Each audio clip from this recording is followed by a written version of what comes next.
Hello, it's Simon from Sparks e-bikes. Today we're gonna talk about Surron and Talaria and their common parts.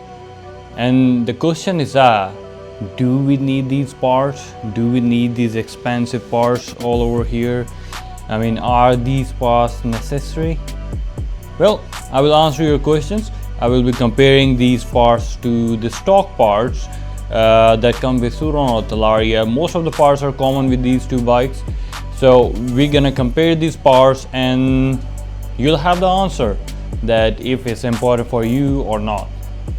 So we got these parts over here like sprocket, pegs, upgraded kickstand, stem, straight mount, bash guard, that's for Surron only, but you will understand.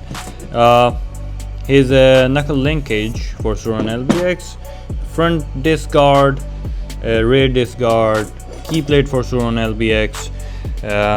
It goes with all the models of Surron LBX 2025, 24, 23, whatever it is. Yeah, so we're gonna talk about if they are important. So we're gonna start with the sprocket. This one is an aftermarket 48T 420 for Surron LBX and Talaria Sting R. It doesn't work with MX5 because MX5 has 428 chain, so it's a different one. So we're gonna compare here. We got some used parts from people's from customers' bikes. They left it. So anyways, the stock Surron LBX sprocket is 48T. That's the standard one. So the difference over here between the 48 and 52 teeth sprocket is that bigger the sprocket, more the teeth is gonna increase your torque and decrease your top speed. So that's the only difference. It's not major, but for some people it's like very important. If you're doing off-roads, bigger sprocket like 52T, 58 or more can increase your torque. But keep it in mind that if you put a bigger sprocket, you'll need a new chain because there'll be more links. So that's the only difference. Second is an adjustable kickstand, and here's the stock one for Surron or Talaria Sting R. You can notice the difference in the size. That's the biggest thing, I mean one of the main things, because the main problem is that if you're trying to change your wheel size, decrease it to like 16 inch or 18 inch on the back on Surron LBX or Talaria Sting R, so this kickstand is gonna give you trouble because you can't adjust it and your bike is not gonna stay in a proper way and it might fall on the other side. But this way here, whatever wheel size you're having, you can change the height or decrease the height. For example, you're having a 16 inch on Surron LBX or Talaria, just reduce the length and you're good to go. And it's a lot chunkier, durable, it's not gonna bend. But seen it in many cases, it bends from here once your bike falls. So the third, we're gonna talk about the disc rotor guards over here. So the one over here is for the front, standard for Surron LBX or Talaria Sting R. It's gonna protect your disc. Most of the guys, you know, accidentally bend their disc when you're putting your bike against a wall or against some other bikes, you know, and your disc gets bent real easy because these discs are not like a motorbike disc. Bending them is not a big problem. So this one here is to protect your front one. That's for your rear one. It comes with a brake bracket screwed in with the guard over here, same fitting. Let me show you the comparison. Here's a standard one. It works with both Surron LBX and Talaria. Both these bikes share same parts, a lot of it. Exactly same. Only addition is your guard for the disc rotor.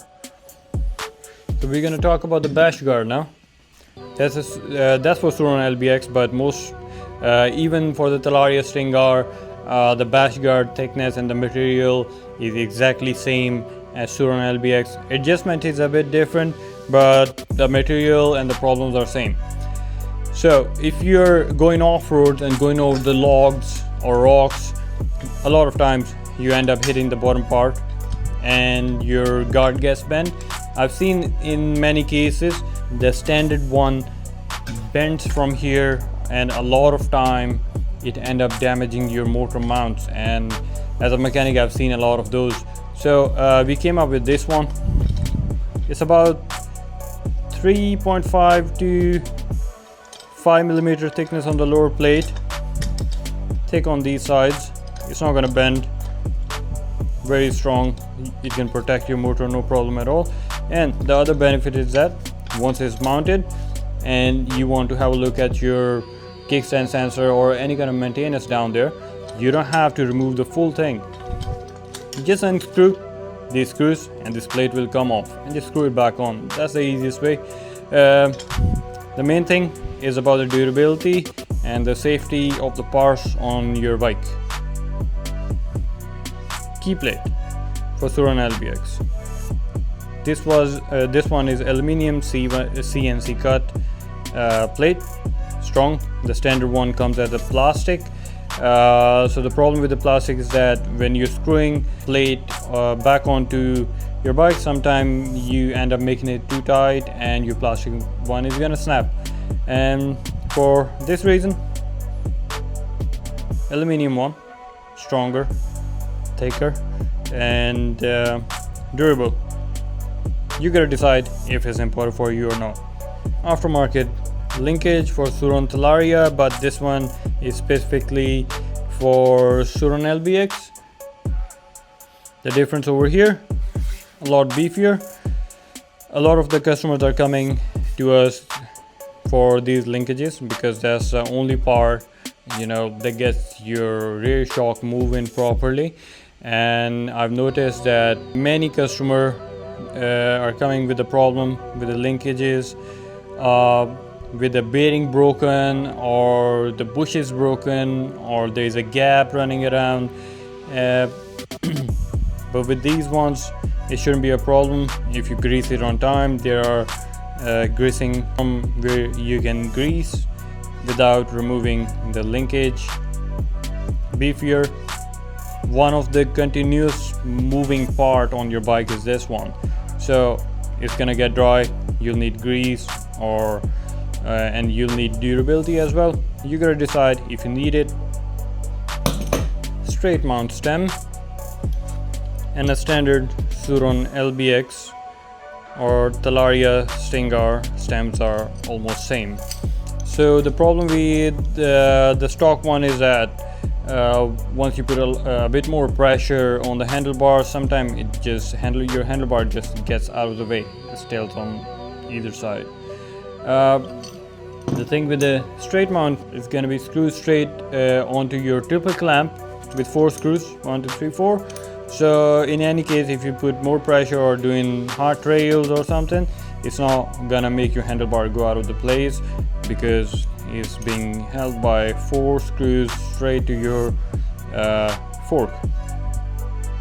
Big, chunky, strong.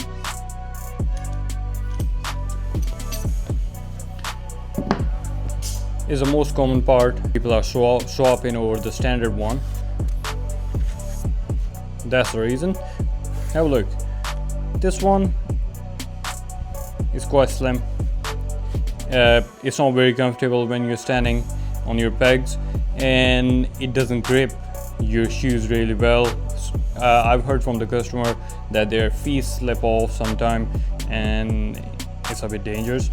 So the difference over here is that this one is wider, aftermarket, CNC cut, a bit thicker, not gonna bend, and it holds on to your shoes real well. Your feet is not gonna slip. That's the difference. Have a look. That's a bit more comfortable on your foot. This one is alright if you're on the roads, but if you're doing off-roads and stunts, your feet needs to be on the pegs. So that's the reason. most of the people getting these parts changed. Being a mechanic, I see and replace these parts every day, so I know what's the reason behind all this, and so I'm just trying to explain. So if this video helped you, don't forget to subscribe and leave a like. And as a e-bike mechanic or e-motor mechanic, I see all these problems every day, and I know the solution for those, and I know that what parts are gonna help to prevent this problem to come back in future. So if you want me to talk about something, just drop a comment. I will take a topic and talk about it and try to educate you people, and I hope it's gonna help. So stay with me, subscribe, and stay tuned.